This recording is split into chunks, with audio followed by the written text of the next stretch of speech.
ETF index mutual funds నేర్చుకుని stock మార్కెట్లో రాణించాలనుకుంటున్నారా? వెంటనే ఈ నెంబర్కి కాల్ చేయండి. నమస్తే. సుమన్ టీవీ సగర్వంగా నిర్మిస్తున్నటువంటి కార్యక్రమం పద్మవ్యూహం.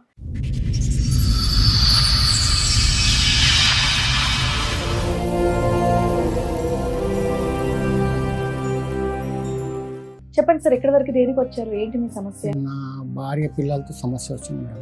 భార్య పిల్లలతో ఇప్పుడు వచ్చిన సమస్య ఎప్పటిదో సమస్య? ఇప్పుడు లాస్ట్ లాక్డౌన్లో నా భార్య పిల్లలు మొత్తానికి వదిలేసి వెళ్ళిపోయారు.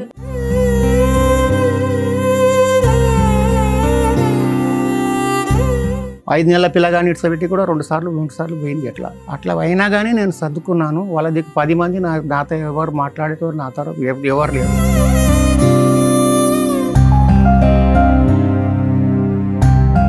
ఒంటరి వాళ్ళని చేసిపోయారు. నాన్నే తిట్టడం, నన్నే హరాస్మెంట్ చేసేటం. మీ అబ్బాయి కూడా మీతో మాట్లాడ్డా? ఆడు సైకోస్లో ఆడుకుంటాడు.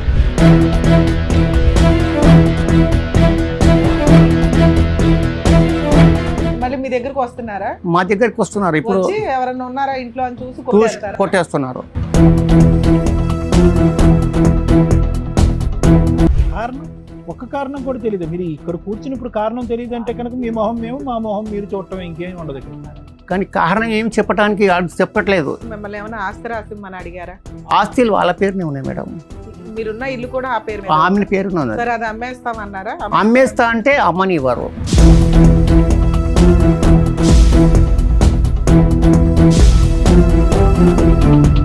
నాకు చాయ్ డబ్బులు కూడా లేవు. ఆ టైంలో నాకు చాయ్ డబ్బులు కూడా లేవు. అంత పరిస్థితి నాది.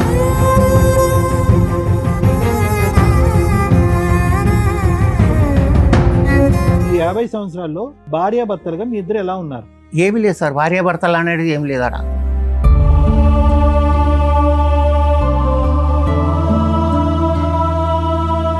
ఇంత బలమైనటువంటి సంబంధము ఏదో ఒకసారి ఒట్టి నా నెత్తి కూడా బలి కొట్టేశారు వాళ్ళే మిమ్మల్ని. నేను చచ్చిపోయినా నా దగ్గర శవానికి కూడా చూడడానికి రారు. చచ్చిపోవటానికి రారంటున్నారు, కానీ మీరు ఇంట్లో ఎవరన్నా ఒక ఆమెను కానీ ఎవరినైనా పెట్టుకుంటే మాత్రం దాడి చేస్తారు.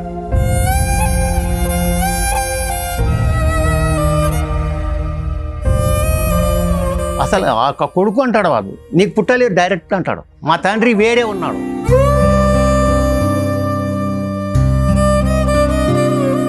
ఇగో ఎన్నిసార్లు కొట్టారు చూడండి. ఎవరు? మీ ఆవిడ కొడుతుందా? మీ అబ్బాయి కొడతాడా? అందరు సార్. మీ కోడలు కూడా కొడుతుందా?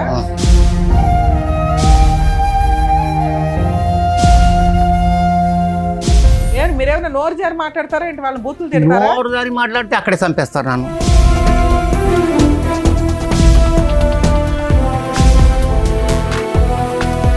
డిసెంబర్ 22లో 32 సార్లు కొట్టారు. ఇది 22 తారీఖు కదా. అయితే ఇది 12 గంటల నుంచి 1 గంట దాకా కొట్టారు వీళ్ళు. అదే టైమింగ్. అది టైం.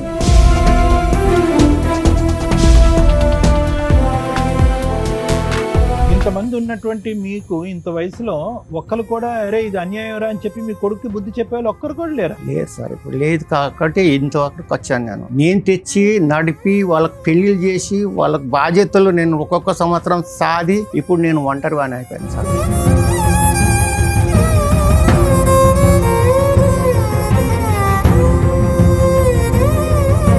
ఎన్నిసార్లు మీ తల మీద కొట్టారు వాళ్ళు? లెక్కలేదు సార్. అది చూడకుండా కొట్టేస్తాడు ఇంట్లో వేసి. కొడుకు ఒక్కడేనా లేదంటే ఎవరిన మనిషిని తీసుకొస్తాడా? ఇద్దరు తల్లి కొడుకులు అందరూ. ఒక్కని నేనైపోతాం, 3-4 వాళ్ళు అయిపోతారు.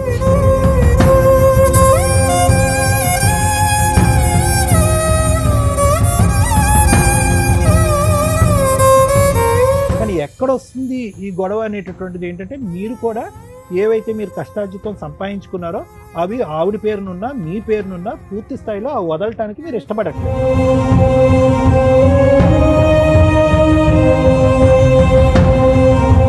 ఒక కొడుకు కొట్టే స్టేజీకి, ఒక కోడలు అసహించుకునే స్టేజీకి, ఒక భార్య బయటికి వెళ్ళిపోతాననే స్టేజీకి ఎందుకు వచ్చింది అంటే,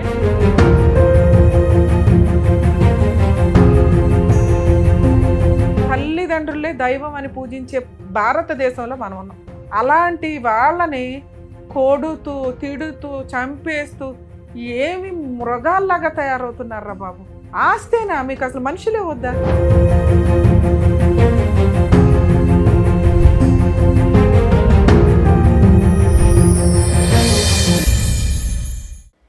కార్యక్రమంలో మనతో పాటు ఉన్నారు ప్రముఖ హైకోర్టు అడ్వకేట్ రమ్యాకుల గారు. నమస్తే మేడం. నమస్తే అండి. ప్రముఖ సైకియాట్రిస్ట్ డాక్టర్ కళ్యాణ్ చక్రవర్తి గారు. నమస్తే సార్. నమస్తే మేడం. ప్లీజ్ కూర్చోండి. Thank you. కూర్చోండి సార్. మేడం బలరాం గారు ఆయన సమస్య చెప్పుకోవడానికి ఇక్కడి వరకు వచ్చారు. ఆయన సమస్య ఏంటో అడిగి తెలుసుకుందాం. తప్పకుండా మేడం. నమస్తే అండి. నమస్కారం. సార్ ఎక్కడి నుంచి వస్తున్నారండి? మేము మక్తా రాజ్భవన్. ఇక్కడే రాజ్భవన్ రోడ్ నుంచి. రాజ్భవన్. చెప్పండి సార్, ఎక్కడి వరకు దేనికి వచ్చారు? ఏంటి మీ సమస్య? నా భార్య పిల్లలతో సమస్య వచ్చింది మేడం. భార్య పిల్లలతో. భార్య పిల్లలతో సమస్య వచ్చింది. మీ వయసు ఎంత సార్? ఇప్పుడు నాది 62 ఉంటుంది సార్. 62 సంవత్సరాలు. ఇప్పుడు వచ్చిన సమస్య ఎప్పుడుదో సమస్య? ఎప్పటిదో ఉంది కానీ ఇప్పుడు ఎన్నేళ్ళ క్రితం? నాది 1982లో నా పెళ్లి అయింది. 82లో పెళ్లి అయింది. పెళ్లి అయిన సాంది ఒకటే గొడవ, కానీ అట్లా అట్లా గడిచిపోయింది అది. ఇప్పుడు లాస్ట్ లాక్డౌన్ లా నా భార్య పిల్లలు మొత్తానికి వదిలేసి వెళ్ళిపోయారు. గత 5 ఏళ్ల నుంచి మిమ్మల్ని ఆ, వదిలేశారు. ఉమ్. అది 5 ఏళ్ల నుంచి వెళ్ళిపోయారు. ఇప్పుడు నాకు అన్నం పెట్టేటోళ్ళు ఎవరు లేరు, నాకు ఈ బట్టలు ఉతికేటోడు ఎవరు లేరు. నేను ఒక్కనే ఉంటున్నాను. 5 ఏళ్ల నుంచి మీరు సెపరేట్ గా ఉంటున్నారా? ఒక్కడే ఉంటున్నాను. ఎందుకంటే ఏంటంత రీజన్ ఏంటి వదిలేసి వెళ్ళిపోయేటంత? మా ఏం కొడుకు- చేస్తుంటారు సార్ మీరు బలరాం గారు? నేను చెప్పుల పని చేస్తాను సార్. సార్ చెప్పులు తయారు చేస్తాను. చెప్పులు మీ సొంత వ్యాపారమా? సొంత వ్యాపారం సార్. ఒక లిట్ క్యాప్ అని ఉంది పబ్లిక్ గార్డెన్ దగ్గర. అంటే తయారు ఇప్పుడు చేయటం లేదు. అప్పుడు చేశాను కానీ ఇప్పుడు ఇట్లా అవ్వట్లేదు నాకు. ఇప్పుడు ఉందా? షాప్ ఉందా? షాప్ ఉంది సార్. షాప్ నడుస్తుంది, అమ్మకాలు అవుతున్నాయి. లేదు సార్, మామూలుగా నడుస్తుంది. మామూలు నడుస్తుంది. నడుస్తుంది. సరే. అయితే ఇప్పుడు సో అట్లా మీ నా- వంట మీరే ఈ 5 సంవత్సరాలు బట్టి మీరే. అన్ని నేనే సార్. ఎంతమంది పిల్లలు మీకు? ఒకటే కొడుకు సార్. కొడుకు ఏం చేస్తున్నాడు అతను? అతను పెళ్లి చేశాను సార్. 2 పిల్లలు ఉన్నారు వానికి. ఆ. ఒక పిల్ల ఏమో ఇప్పుడు 16 సంవత్సరాలు 17 సంవత్సరాలు ఇప్పుడు కుటుంబం అంతా కలిసి ఉన్నప్పుడే పెళ్లి చేశారు. పెళ్లి చేశాను సార్. చేశాను. అంతకు మొదలు కూడా 2 సంవత్సరాలు 3 సంవత్సరాలు 2 సంవత్సరాలు 3 సంవత్సరాలు వెళ్ళిపోతూనే ఉంది. చిన్న పిల్ల గానీ 5 సంవత్సరాలు 5 నెలల పిల్ల గానీ ఇట్స్ పెట్టి కూడా 2 సార్లు 3 సార్లు పోయింది. అట్లా అయినా కానీ నేను సర్దుకున్నాను. వాళ్ళ దగ్గర 10 మంది నాతో ఎవరు మాట్లాడేటో నాతో ఎవరు లేరు. అయినా నేను అట్లా సర్దుకున్నాను. ఇప్పుడైతే మొత్తానికి నాకు ఇట్లా ఒంటరి వాళ్ళని చేసిపోయారు. నేను ఎవరికైనా తెచ్చి నాకు కనీసం వంట వండుకుని నాన్న తిందామంటే కూడా నాకు ఎవరు ఉండనిస్తలేరు. వాళ్ళు వచ్చి కొట్టేస్తున్నారు. మీరు ఎక్కడుంటారు? మీ వైఫ్ ఎక్కడ ఉంటది? నా వైపు జయధాన్యపురిలో ఉంటున్నారు. వాళ్ళు జయధాన్యపురి కొడుకుతో పాటు ఉంటున్నారు. కొడుకుతో పాటు కొడుకు కోడలు మనమరాలు అంతా వాళ్ళ కుటుంబం ఒకటే. మిమ్మల్ని ఒక్కళ్ళనే తొరమేయడానికి కారణం ఏంటి? అది అర్థం కాలేదు సార్. ఇంతవరకు అర్థం కాలేదు మేడం నాకు కూడా. అదేంటండి? ఎంతకాలం మీ పెళ్ళి?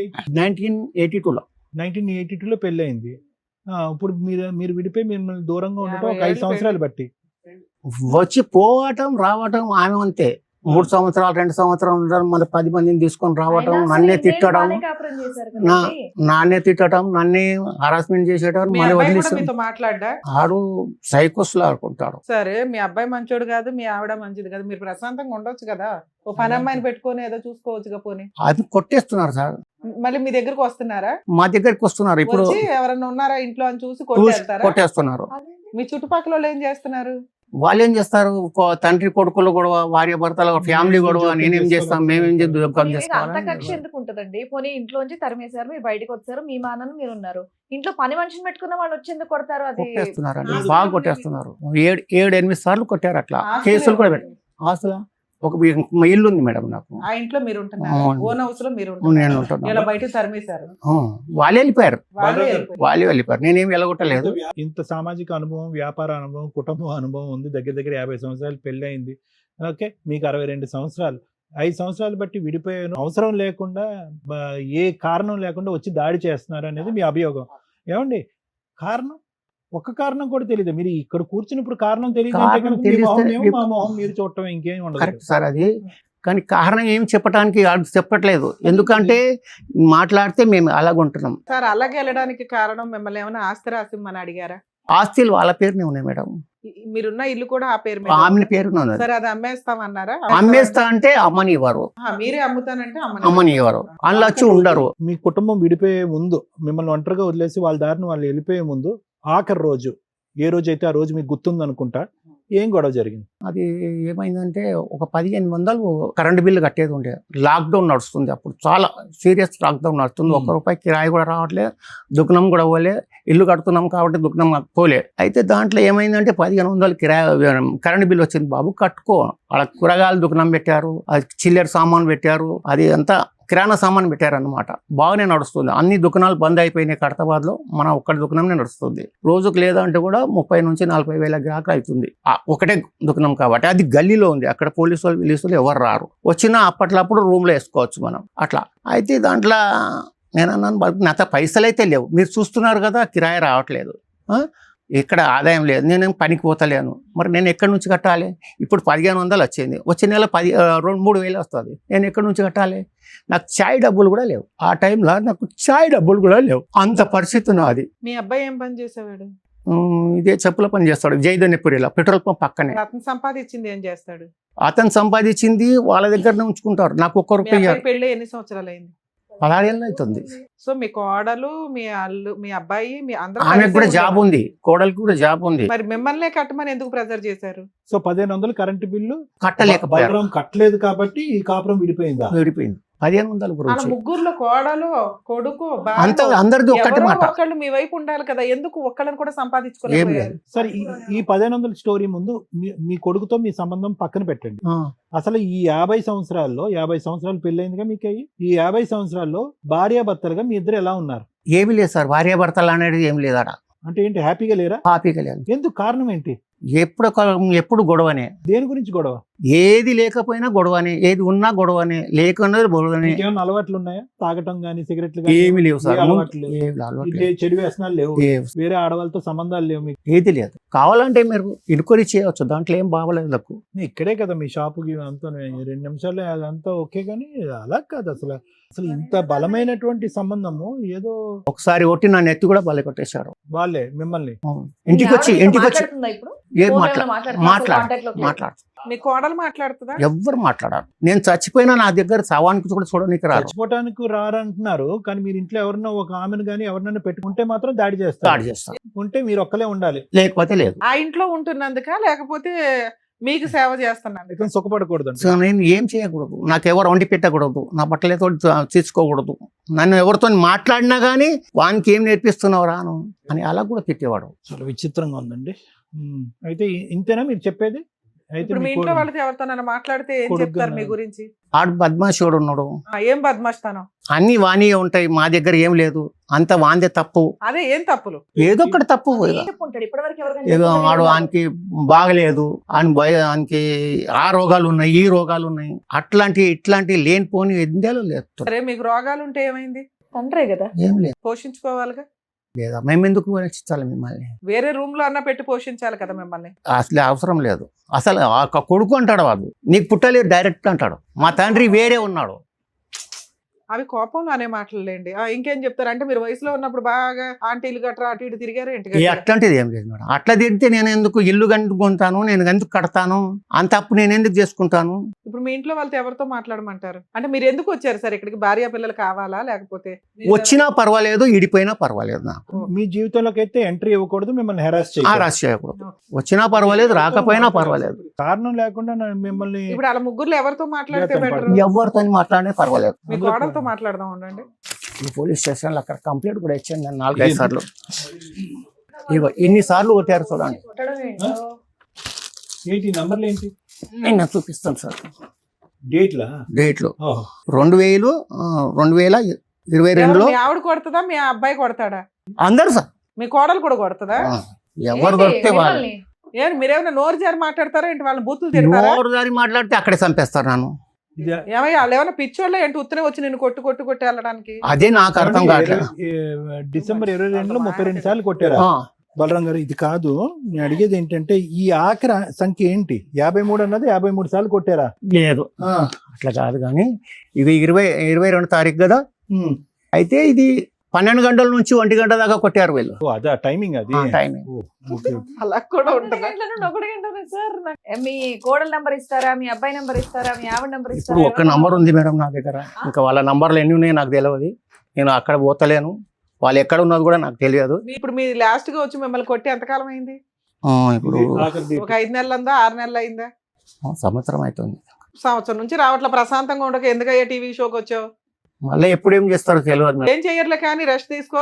ఇప్పుడు అనవసరంగా వాళ్ళని కదుపుకోవడం ఎందుకు? కొట్టడం అంటే ఏంటి? తోస్తారా, చేత్తో కొడతారా? వదిలేసి- చేతితోని కొడతారు, రాయి తీసుకుని రాయితోని కొట్టేస్తారు, నెత్తి కూడా బల కొట్టారు. దీంట్లో ఉన్నాయి చూపెడతారు రిపోర్ట్ లో. నేను ఇక ఆమె గురించి పెట్టారు, నన్ను కూడా పెట్టారు.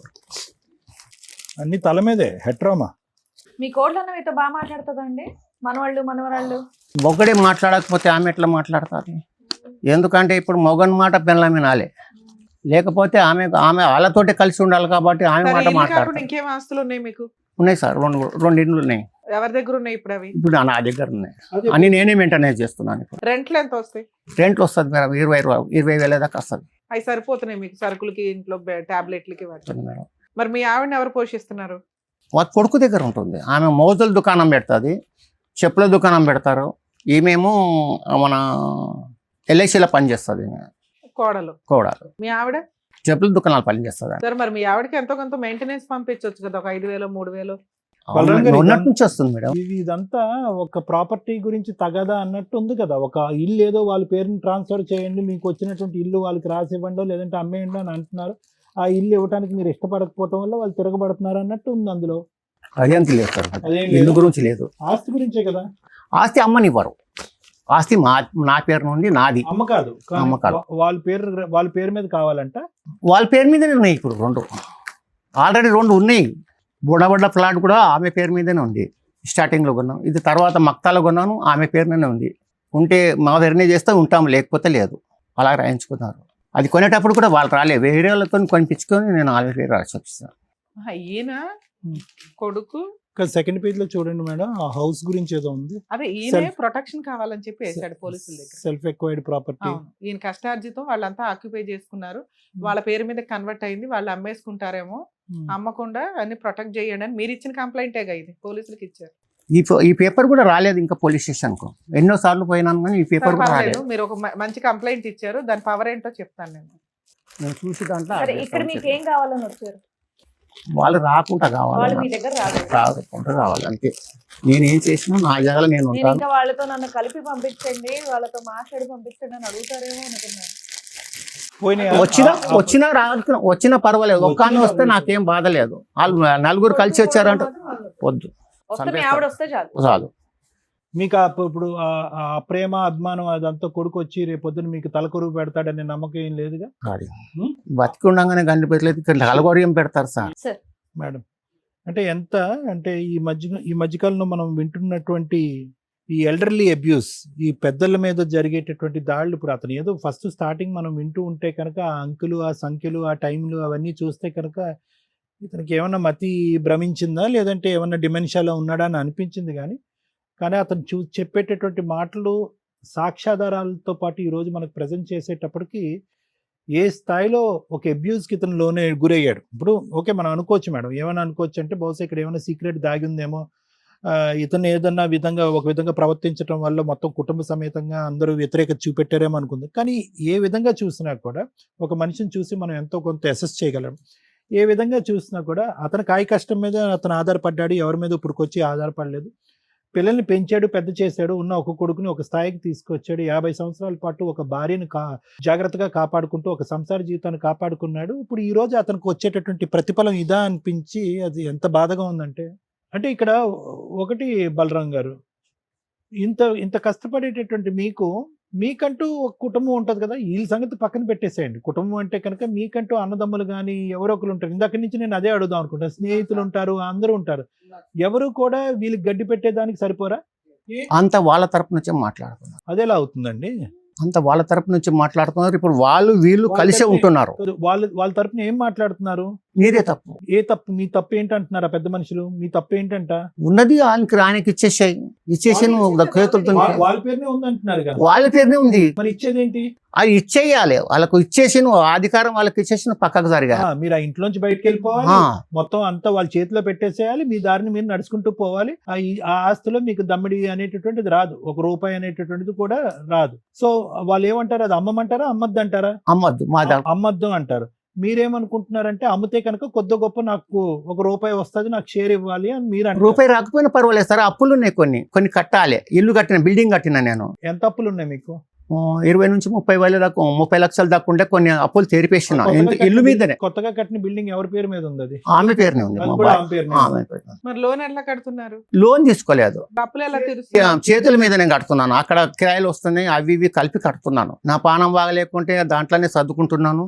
ఉన్నప్పుడు దుఃఖం పోతున్నాను, లేనప్పుడు ఇంట్లో ఉంటున్నాను. ఇంతమంది ఉన్నటువంటి మీకు ఇంత వయసులో ఒక్కరు కూడా అరే ఇది అన్యాయం రా అని చెప్పి మీ కొడుకు బుద్ధి చెప్పే వాళ్ళు ఒక్కరు కూడా లేరు. లేదు సార్, ఇప్పుడు లేదు కాబట్టి ఇంతవరకు వచ్చాను.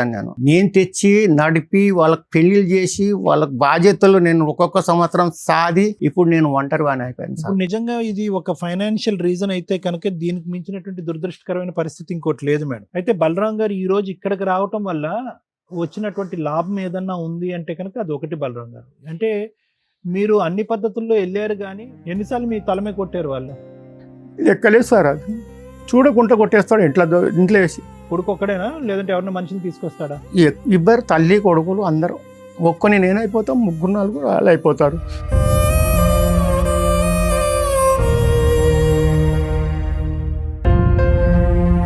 సో అతను చెప్పేదాన్ని బట్టి only one and only reason financial reason madam. ఆర్థికంగా అతన్ని జీరో చేయాలి. ఇంట్లోంచి ఆర్థికంగా జీరో చేయడానికి అతను కూడా మెంటల్గా ప్రిపేర్ అయిపోయి ఉన్నాడు. ఇల్లు కావాలంటే ఇల్లు అమ్మేస్తాను, మీకు కావాలంటే నా అప్పుల వరకు అయితే తీర్చాలి, మిగతా కావాలంటే సొమ్ము మీ చేతిలో పెడతాను అన్నాడు. కానీ వాళ్ళకి అది కూడా సాటిస్ఫాక్షన్ లేదు. వాళ్ళకి కావాల్సింది ఏంటంటే ఈ బిల్డింగ్ మొత్తం 3 బిల్డింగ్లా 3 ఇల్లులా? ఇప్పుడు ఉన్న ఇల్లు, కొత్తగా కట్టిన బిల్డింగ్, ఇంకోటి ఉందిగా ఇంకొకటి ఇంకో ఇల్లు, 3 మీ భార్య పేరునే ఉన్నాయా? నా ఇల్లు అదే ఒక్కటి నా పేరు ఉంది. ఏది? ఎల్లమ్మ బండలో 2 ప్లాట్లు ఉన్నాయి మేడం. ఆ, అది కొన్నాను నేనే. ఉమ్. వాళ్ళు ఇచ్చింది ఏం లేదు, అక్కడ ఇక్కడ దాపెట్టుకొని కొన్నా. ఏమన్నా పైసలు ఇప్పుడు అవి కూడా ఇంట్లో కావాలంటారా? ఇంట్లో ఉంటే 10 రూపాయలు ఉంటే 10 రూపాయలు పొద్దున్న చూస్తే మాయమై. ఆ ఇల్లు కట్టి ఎంతకాలం అవుతుంది? బిల్డింగ్ ఇప్పుడు కట్టి 7 సంవత్సరాలు అవుతుంది. 7 సంవత్సరాలు అవుతుంది. అద్దెకి ఇచ్చారా బిల్డింగ్? అదికి ఇచ్చాను మేడం. అద్దె ఎవరికి వెళ్తుంది? నాకే వస్తుంది. ఇప్పుడు అవి చిరాలి కదా, నేను కొన్ని సో కడుతున్నాను. ఇప్పుడు వాళ్ళు ఇప్పుడు మనలో అన్నమాట. ఇప్పుడు పాయింట్కి వచ్చారు మీరు. ఇది కేవలం మీ మీద పెంచుకున్నటువంటి ప్రత్యేకమైన వ్యతిరేకత, శత్రుత్వం ఏమీ కాదు, కానీ ఇది ఒక ఆర్థిక లావాదేవీ అంతే కదండి. బిల్డింగ్లు కానీ ఇల్లులు కానీ ఉన్నటువంటి ఆ 2 ప్లాట్లు కానీ ఉన్న పలంగా అన్ని కూడా వాళ్ళకి చెందాలి అని అంటారు. అప్పు సప్పు ఏదన్నా ఉంటే కనుక అది నీ కర్మ నువ్వు తీర్చుకో అని అంటారు. అదే మీరేమంటారంటే కనుక అన్ని నా మాట జాగ్రత్తగా ఆలకించండి. అన్ని ఇవ్వడానికి నేను సిద్ధపడుతున్నాను, కానీ 20 నుంచి 30 లక్షలు అప్పు తీరిస్తే చాలు, మిగతాది నా బ్రతికేది నేను బ్రతుకుతాను అని అంటారు. అంతేనా? అదేనా బ్యాలెన్స్? అంతే. లేదంటే వాళ్ళు అది కూడా కట్టనంటారు మీరు. అది మరి మీకు ఆధారం? మీరు ఇంట్లోంచి బయటకు వెళ్ళిపోయారు, ఈ రోజు ఇల్లు వాళ్ళకి ఇచ్చేసారు. ఇప్పుడు ఇక్కడ ఉన్నటువంటి సోమాజిగూడలో ఇల్లు మీరు వాళ్ళకి ఇచ్చేసారు రాజ్భవన్ రోడ్లో. అప్పుడు ఎక్కడ బతుకుతారు మీరు? దానికి రెడీయేనా మీరు? లేదు సార్. దానికి రెడీగా లేరు. సో ఇల్లు అయితే మీరు వదలటానికి రెడీగా లేరు. మరి అది చెప్పండి, అది చెప్పాలి కదా. ఇప్పుడు వాళ్ళ డిమాండ్ ఏంటంటే కనుక ఇంట్లోంచి మిమ్మల్ని బయటికి వెళ్ళిపోవాలి, అమ్మటానికైతే ఇష్టపడలేదు, ఆ ఇంట్లోంచి మీరు బయటకు వచ్చి వారి డిమాండ్ ఏదైతే ఉందో అది చాలా అన్యాయమైనటువంటి డిమాండ్ సార్. అది మేము కాదనట్లేదు, కానీ ఎక్కడ వస్తుంది ఈ గొడవ అనేటటువంటిది ఏంటంటే మీరు కూడా ఏవైతే మీరు కష్టార్జితం సంపాదించుకున్నారో అవి ఆవిడ పేరునున్నా మీ పేరునున్నా పూర్తి స్థాయిలో ఆ వదలటానికి మీరు ఇష్టపడట్లేదు, అంతే కదా. అది తినేద్దాం అన్నట్టుగా మీ కొడుకు రెడీగా ఉన్నాడు. మీ కొడుకు సై అంటే కనుక మీ భార్య కూడా సై అంటుంది, అంతే అంతే అంతే. అందరిది ఒక మాట, నాది ఒక్కొంది ఒక మాట. మీ అంటే నేను ఇలా అడగకూడదు. మీ అభద్రత ఏంటి బలరాం గారు? ఇవన్నీ వదిలేస్తే కనుక అసలు మిమ్మల్ని ఎవరు పట్టించుకునే కానీ ఎవరు ఉండరు, అంతే కదా. నా చేతిలో ఉండంగానే నాకు చూస్తలేరా, నన్ను వదిలిపెడితే మళ్ళీ నాకేముంటది? ఏముండదు. ఇక నేను రోడ్డు పాలైపోతాను. మీరు అనేది ఏంటంటే కనుక ఏది పంచి ఇవ్వాలన్నా కూడా అది మీ తదనంతరం అని మీరు అంటారు.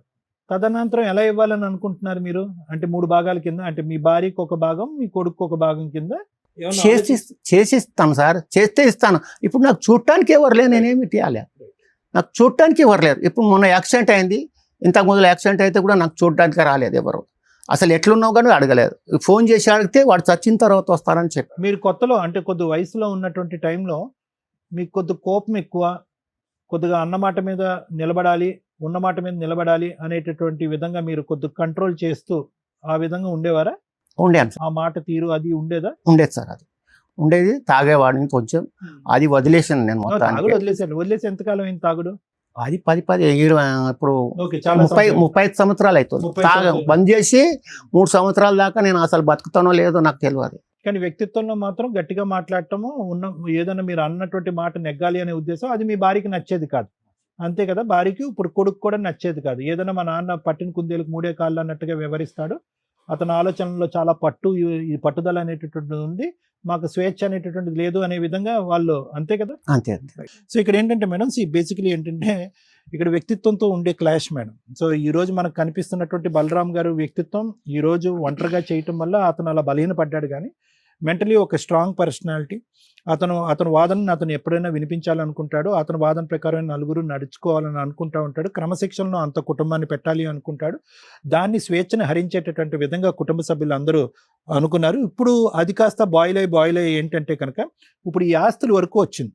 అంటే ఏంటంటే ఇతను వాళ్ళ లెక్క ప్రకారం, నేను అనట్లేదు, వాళ్ళ లెక్క ప్రకారం ఏంటంటే ఇతనుకుండే మొండి వైఖరి, ఇతనుకుండే యాటిట్యూడు, లేదంటే గర్వం అనుకోండి, పొగరు అనుకోండి, ఇలాంటివి ఏవైతే కనుక అతను యుక్త వయసులో చూపెట్టినటువంటి అంశాలు, తాగినప్పుడు కానీ తాగనప్పుడు కానీ చూపెట్టినటువంటి ఉన్నాయో అవి కాస్త పాక్కుంటూ పోయి ఇవన్నీ కూడా ఈ ఆస్తుపాస్తుల త్వరత చుట్టేసి రేపొద్దున వీళ్ళ మీద ఉండే కసి కోపంతో ఎక్కడో దారదత్తం చేస్తాడు, లేదంటే ఇంకో విధంగా ఏమైనా చేస్తాడు అనేటటువంటి అభద్రత భయం వాళ్ళకు ఉంది అనేటటువంటిది నా భావన మేడం. అందుగురించే కూడా వాళ్ళు సస్పిషియస్గా మారిపోయి ఏ విధంగా అయ్యారు అంటే కనుక ఈ ఇంట్లోకి వేరే వ్యక్తి ఎవరు వచ్చినా కూడా వాళ్ళతో ఇతను మంచిగా ఒక స్నేహపూరితంగా ఉంటే కనుక ఇతనికి ఉండేటటువంటి మెంటల్ స్టేట్లో వాళ్ళకి ఏమన్నా దారదత్తం చేస్తాడనేటటువంటి అభద్రత భయం కూడా వాళ్ళకు ఉంది. దానివల్ల ఏంటంటే ఇతను చూడకూడనటువంటి నరకం, చూడకూడనటువంటి హింస అన్నీ కూడా చూసేటటువంటి విధంగా వాళ్ళు అందరూ తయారయ్యారనేటటువంటిది నా అభిప్రాయం. But all said and done, Balaram garu మీరు ఏడవలసినటువంటి అవసరం లేదు, కన్నీరు పెట్టుకోవాల్సినటువంటి అవసరం లేదు. ఇదంతా కూడా ప్రతిదీ కూడా మీ కష్టార్జితం, మీకేదో ఎవరో సంపాదించి ఇచ్చినటువంటిది కాదు. వాటి మీద నాకంటే లాయర్ మేడం బాగా చెప్తారు, దాని మీద మీకు ఎవ్రీ రైట్ ఉంటుంది. All that you need to do is మనోధైర్యాన్ని పెంపొందించుకోండి. నేను ఒంటరి అనేటటువంటిది ఫీల్ అవ్వకండి. మీ దగ్గర అన్ని ఎవిడెన్సెస్ ఆధారాలు ఉన్నాయి. ఆ ఎవిడెన్సెస్ ఆధారాలు అన్నీ తీసుకుని ఆ ప్రాపర్టీస్ని ప్రొటెక్ట్ చేసుకుని ప్రధానంగా మీ యొక్క ఆరోగ్యాన్ని, మీ యొక్క పరిస్థితిని కాపాడుకోండి. ఓకేనా? Thank you madam. బలరాం గారు ఏంటి మీ బాధ? మాట్లాడతాం. బలరాం గారి బాధ ఏంటి? సీనియర్ సిటిజన్ తల్లిదండ్రులు ఎంత నరకం పడుతున్నారో మీకు తెలియదు. సీనియర్ సిటిజన్స్ అయిపోయిన ఆఫ్టర్ 65లో ఉన్న భార్యాభర్తలు ఈ మధ్య కోర్టులకు వస్తున్నారని మీకు తెలుసా? ఫ్యామిలీ కోర్ట్స్కి వెళ్తే మీకు అర్థమవుతుంది. ఎందుకు సముద్రం అంతా ఈదేసి లైఫ్ మొత్తం చూసేసిన వ్యక్తులు అన్హ్యాపీగా ఉంటున్నారు. ఫస్ట్ సీనియర్ సిటిజన్ తల్లిదండ్రుల గురించి, వాళ్ళ ఆస్తుల గురించి మాట్లాడుకుందాం. నా రిక్వెస్ట్ అండి తల్లిదండ్రులకి, ఇక్కడ 2 టైప్స్. ఒకటి బలరాం గారి టైపు, ఇంకొకటి మొత్తం ఆస్తి తీసుకెళ్లి ముందే పిల్లల్ని నమ్మి రాసేయడం. అలా రాసేసిన తల్లిదండ్రులు లిటరల్లీ నరకం అనుభవిస్తున్నారు. ఆ కోడళ్ళ చేతిలోనో, కొడుకుల చేతిలోనో, కూతురుల చేతిలోనో ఏదో ఆస్తే వాళ్ళకి టార్గెట్. వన్స్ ఆస్తి ఇచ్చేసినాక మీరు ఎందుకు పనికిరాని ఒక ఎండుటాకుల కింద లెక్క. సో కాబట్టి మీ కష్టార్జితం కానీ, మీ యాన్సిస్టర్ ప్రాపర్టీ కానీ మీ దగ్గర ఉంటే 3 వంతులు రాసేయండి. 1 వంతు 1/4 షేర్ మీరు ఉంచుకోండి. అదెందుకు మేడం మొత్తం ఉంచుకుంటాం, మా కష్టార్జితం కదా, మా తదనంతరం ఇస్తామంటే. సెకండ్ పార్ట్ బలరాం గారు, నేనే కష్టపడ్డాను, నేనే సంపాదించాను కాబట్టి ఆ మహారాజ్య సామ్రాజ్యాన్ని నేనే పాలిస్తాను, నేను బతుకున్నంతకాలం అంటే నువ్వు 100 ఏళ్ళు బతికేస్తే నీ పిల్లలు ఏం చేయాలా? నీ పిల్లలు ఏం చేయాలా? అంటే నీ బానిస సామ్రాజ్యం కింద అలాగే ఉండిపోవాలి అంటే ఉండడానికి రెడీగా ఉండరు.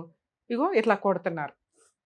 కొడుతున్న కొడుకులు ఎంతమంది ఉన్నారంటే మేము కొన్ని ఎపిసోడ్లు టెలికాస్ట్ చేయక ఆపేసాం, ఎందుకంటే మళ్ళీ ఇంటికి వెళ్ళి వాళ్ళు కొడతారేమో అని. ఇక్కడ బలరాం గారు ధైర్యంగా మాట్లాడుతున్నారు, కానీ ఎందుకంటే ఆయన దగ్గర ఫైనాన్షియల్ సపోర్ట్ ఉంది.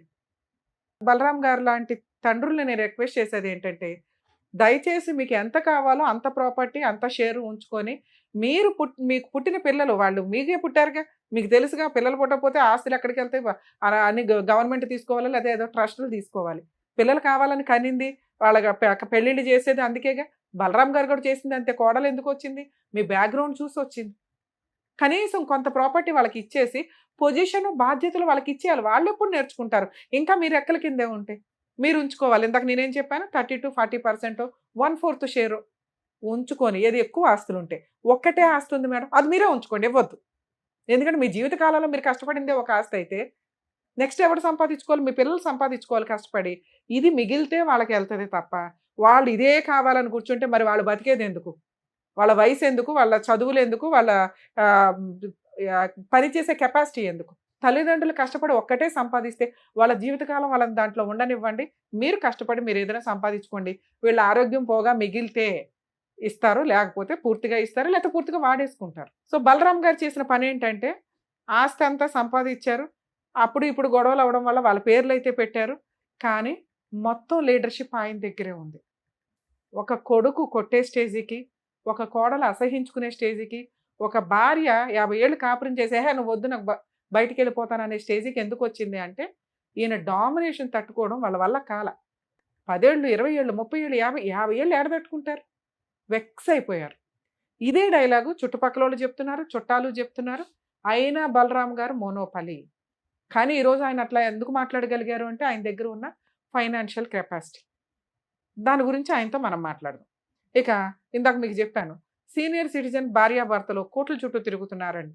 పిల్లల్ని ఒకప్పుడు హాస్టల్స్లోనో చదువు కోసమో ఎక్కడన్నా అనాథాశ్రమాల్లో ఇవి మాట్లాడితే ఈ రోజున వృద్ధాశ్రమాలు దారుణంగా పెరిగిపోయినాయి. మీరు హైదరాబాద్ సిటీ అవుట్స్కట్స్కి వెళ్తే సూపర్ లగ్జరీ వృద్ధాశ్రమాలు ఉన్నాయి. ప్రాపర్టీలు అమ్మేసుకొని కూడా తల్లిదండ్రులు కొడుకుల దగ్గర కూతుర్ల దగ్గర ఉండకుండా హ్యాపీగా ఒక విల్లా కొనుక్కొని ఉంటున్నారు.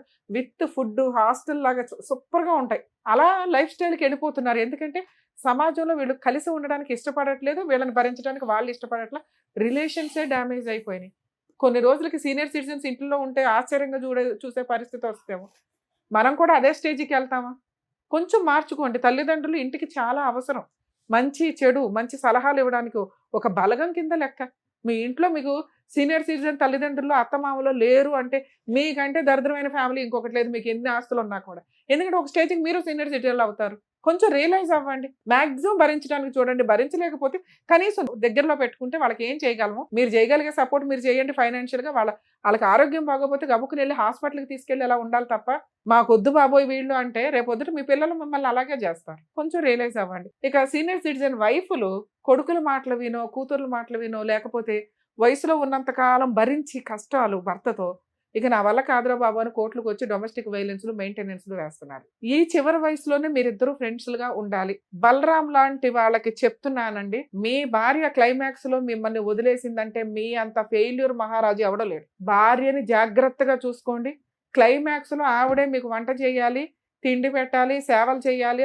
ఆవిడకి ఆరోగ్యం బాగోపోయినా మిమ్మల్ని బాగా చూసుకుంటుంది మీ ఆరోగ్యం కోసం. సో వయసులో ఉన్నప్పుడు ఎదవేషాలు వేసుకుంటూ కూర్చొని క్లైమాక్స్ లో బానిసల్లాగా ఉంటారంటే ఒక జనరేషన్లో ఉన్నారండి. ఈ జనరేషన్లో ఒక 5 years నుంచి మేము చూస్తున్నాం. 65-70 దాటిన వాళ్ళు కూడా 55 దాటిన వాళ్ళు అందరూ కూడా కోర్టులకు వస్తున్నారు. ఆ రోజు వచ్చిన రోజు మీరు కోర్టులకు వెళ్ళి ఏడవకండి దయచేసి. సరే ఇంతసేపు చెప్పింది మీరు కూడా వినుంటారు. మీ మిస్టేక్ అది. నేనే మహారాజు ఇంటికి, ఈ సామ్రాజ్యం అంతా నాదే, నా తదనంతం మీకు తీసుకోండి అంటే ఆటోమేటిక్గా ఉన్నదే ఒక కొడుకు తీసుకుంటాడు ఎలాగో. అలా అని మీరు రమ్య గారికో పొల్లయ్యకో ఎల్లకో రాయరుగా. మీ కష్టాలు కొడుక్కే రాయలేదు, మిగతా వాళ్ళకి ఎందుకు రాస్తారు? సో కాబట్టి పోనీ అదంతా పొట్టలో వేసుకుంటారా? వేసుకోలేరుగా. ఎందుకు ఇంకా కష్టపడుతున్నారు? ఒక స్టేజ్ తర్వాత రిలాక్స్ అయిపోవాలి. జీవితకాలం కష్టపడ్డారుగా, మనం పోయామంటే ఏమి మోసుకెళ్ళం. ప్రశాంతత ఏది, హ్యాపీనెస్ ఏది? ఈ ఏజ్కి అయితే మీరు అది సంపాదించాలిగా. డబ్బు సంపాదించారు, గౌరవంగా 2 ఇళ్ళు సంపాదించారు, 2 స్థలాలు సంపాదించారు. నేను ఇందాక చెప్తున్నది ఏంటంటే ఒక 30-40% అన్న వాళ్ళకి ఇచ్చేస్తే వాళ్ళు ఎంజాయ్ చేస్తారు. మీ అబ్బాయి కూడా 40-45లకు వచ్చేసి ఉంటాడు. ఇంకా బీపీలు షుగర్లు స్టార్ట్ అవుతుంటాయి ఈ టైంలో. మనం ఏమీ మోసుకెళ్ళం, దానికి చుట్టరికాన్ని కూడా మోసుకెళ్ళలేకపోతే ఎట్లా? కొంచెం రియలైజ్ అవుతారేమో అని నా రిక్వెస్ట్. 2 మీకు ఇంకో 2 ప్రాపర్టీలు ఉన్నాయి. మీ సెల్ఫ్ ఎక్వైర్డ్ ప్రాపర్టీలు, మీ పేరు మీద ఉన్న ప్రాపర్టీని అమ్ముకోవద్దని ఎవ్వరూ ఆపలేరు. మీ అబ్బాయి కానీ మీ ఆవిడ కానీ ఏ కోర్టులోనూ ఏ కేసులు వేయలేరు. మీకు ఇప్పుడు 10 కోట్లు 10 లక్షలు కావాల్సి వచ్చినాయి, అదొక 15 లక్షలు 20 లక్షలు పోతుంది. ఒకటి సేల్ చేసేసుకోండి. అప్పులు తీర్చుకోగా 10 లక్షలు మిగిలితే బ్యాంకులో వేసుకుంటే నెలకి 90,000 80,000 మీకు శాలరీ కంటే ఎక్కువ వస్తున్నట్టు. ఇవ్వలేరు మేడం, వాళ్ళు ఇవ్వరు. సైన్ చేయమా ఇప్పుడు సార్, మీ సెల్ఫ్ ఎక్వైర్డ్ మీ పేరు మీద ఉన్న ఆస్తులు మీ అబ్బాయిది కానీ మీ ఆవిడది కానీ సంతకం అవసరంలా. ఎక్కడో ఖాళీ స్థలాలు 2 కొన్నాను అన్నారు కదా, అందులో ఒకటి అమ్ముకున్న మీ అప్పులు తీరిపోతే కాలు మీద కాలు వేసుకొని బతకొచ్చు. మీరు చేసిన ఇంకో పని ఏంటో మంచి పని తెలుసా? ఇంట్లో సీసీ కెమెరాలు పెట్టారు. ఆయన మంచోడో చెడ్డోడో ఆయన కష్టార్జితం భార్య పేరు మీద పెట్టాడు. కొట్టే రైట్స్ మీకు లేనే లేవు. దారుణమైన పని, ఒక కొడుకులు చేస్తున్న దరిద్రమైన పని. పైన మనం బిలీవ్ చేస్తాం కదా దేవుళ్ళు ఉంటారని, ఏదో ఎవరు నమ్మితే నమ్మినట్టు. లేకపోతే మంచితనం ఒకటి ఉంటుందిగా, ధర్మం ఒకటి ఉంటుందిగా. తల్లిదండ్రులే దైవం అని పూజించే భారతదేశంలో మనం ఉన్నాం. అలాంటి వాళ్ళని కొడుతూ తిడుతూ చంపేస్తూ ఏమి మృగాల్లాగా తయారవుతున్నారా బాబు. ఆస్తేనా మీకు, అసలు మనుషులే వద్దా? ఇక అమ్మా నాన్న కూడా వద్దంటే ఎట్లాగా? బుద్ధి ఉండాలిగా. ఆయన ఏదో కష్టపడి సంపాదించుకున్నాడు, మీ నాన్న కొడితే ఎట్లా? రేపొద్దున మీ పిల్లలు చూడట్లేదా? ఓహో నాన్న కొట్టొచ్చు, సూపర్, మీ పిల్లలు అంతే తయారవుతారు. ఏమో కోడలో మీరు కూడా కొంచెం రియలైజ్ అవ్వండి తల్లి. సొంత తల్లిదండ్రులనే చూసుకోలేని భర్త నిన్ను అపరూపంగా చూస్తున్నాడంటే ఏ రోజు ఎలా ఉంటుంది ఆ వ్యవహారం? సార్ ఇక్కడ మిమ్మల్ని కలపడం మా వల్ల కాదు, ఎందుకంటే మీది ఎన్నో సంవత్సరాల వ్యవహారం. 2, మా ఇంటికి రావద్దు మేడం, 1 year నుంచి వాళ్ళు రావట్లా. ఈరోజు మేము ఫోన్ చేసి వార్నింగ్ ఇవ్వచ్చు. ఎప్పుడు 1 month బ్యాకో 15 days బ్యాకో ఒక ఇన్సిడెంట్ జరిగితే మేమున్నాం ఆయన వెనకాల అని 100% మీకు హామీ ఇచ్చేవాళ్ళం. కానీ వాళ్ళు 1 year నుంచి రావట్లా. మీరు కమిషనర్ దగ్గర కంప్లైంట్ ఇచ్చారు, మీకు చీమ గుచ్చుకున్నాం కానీ వాళ్ళ ముగ్గురు జైలుకి వెళ్తారు. ఓకేనా? 2, ఇంకా ఈ వయసులో అప్పులు అన్నీ పెట్టుకోకుండా మహారాజులాగా కాలు మీద కాలు వేసుకొని ఉండాలి మీకున్న పొగరకి. తెచ్చింది నేను మేడం. అవును తెచ్చారు కదా, నేనేమంటున్నా, ఓ ప్లాట్ అమ్మి పడేసి ముందు అప్పులు తెచ్చాను. అమ్మనియారు మేడం, అమ్మనిస్తలేరు. 40 లక్షలకు ఆల్రెడీ ఒక ప్లాట్ నేను అమ్మాను. కొన్ని పేపర్స్ నా దగ్గర తయారున్నాయి, రాశాను కూడా. ఇచ్చే టైంకి ఇప్పుడు 20 లక్షలు వాళ్ళకి ఎలా తెలుస్తుంది? మీ సెల్ఫ్ ఎక్వైడ్ కొనే రౌడీ బ్యాచ్లు కొంతమంది ఉంటారు, మీ సెల్ఫ్ ఎక్వైడ్ ధైర్యంగా కొనే మనుషులు కొంతమంది ఉంటారు. వాళ్ళకి అమ్మండి. సెల్ఫ్ ఎక్వైడ్లో మీ కష్టార్జితంతో కొనుక్కున్న 2 ప్లాట్లకి మీ అబ్బాయి సంతకం కానీ మీ ఆవిడ సంతకం కానీ అవసరంలా. ఎవరన్నా వచ్చి గొడవ పడితే కొనుక్కునే వాళ్ళే చూసుకుంటారు లీగల్గా. ఆ మాట వాళ్ళకి చెప్పండి, అయ్యా ఇది పరిస్థితి, మరి మీరు ధైర్యంగా కొనుక్కుంటానంటే నా ఆస్తి దాని మీద సర్వ హక్కులు నావే. వాళ్ళు వచ్చి గొడవ పడితే కొంచెం నాకు సపోర్ట్ చేయండి అంతే. ఎందుకంటే లీగాలిటీ ప్రకారం డాక్యుమెంట్లు పర్ఫెక్ట్గా ఉంటే అవసరం అనుకునే వాళ్ళు ఎవరైనా కొనుక్కుంటారు మీకు సపోర్ట్గా ఉండి. ఆ ఒక్క పని చేయండి. ఓకే? 2, ఎప్పుడన్నా ఇంకొకసారి సీసీ కెమెరాలు రికార్డ్ అయింది కదా సార్, ఈసారి అలా జరిగితే ఇమ్మీడియట్గా పోలీస్ స్టేషన్లో కంప్లైంట్ ఇవ్వండి సార్. చాలా పెద్ద కేసు అది. మీరు పోలీస్ స్టేషన్కి వెళ్తున్నారు, బ్యాబ్ని ఏడ్ చేసి యువతలకు వస్తున్నారు. ఈసారి ఎవిడెన్స్తో వెళ్ళండి. కేసు పెట్టకపోతే మాకు ఇన్ఫామ్ చేయండి. ఈసారి మీ అబ్బాయి మీ మీద చెయ్యేశాడా అయిపోద్ది అబ్బాయి పని, జైలుకి వెళ్ళాల్సింది. మేడం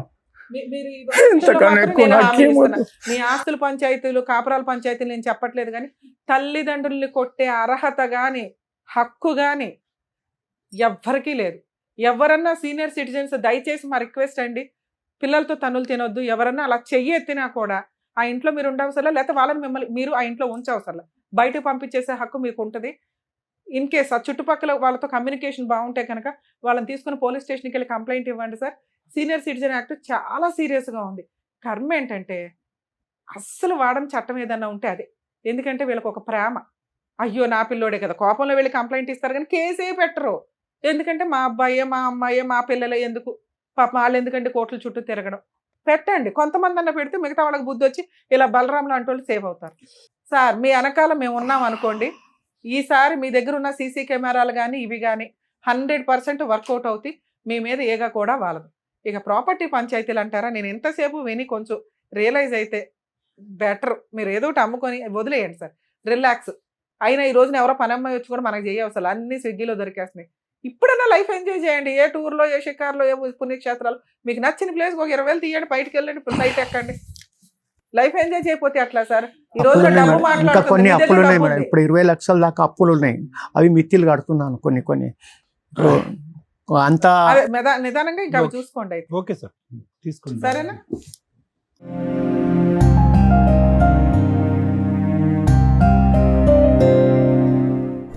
ఈ వయసులో పెద్ద అలా ఏడుస్తుండే, నిజంగా ఎంత బాధ వేసిందో. నిజంగా సీనియర్ సిటిజన్స్ కి ఇలాంటి పొజిషన్ లో ఏం చేయాలని చెప్పినందుకు thank you so much madam. Thank you so much sir. మరో కథతో మళ్ళీ కలుద్దాం.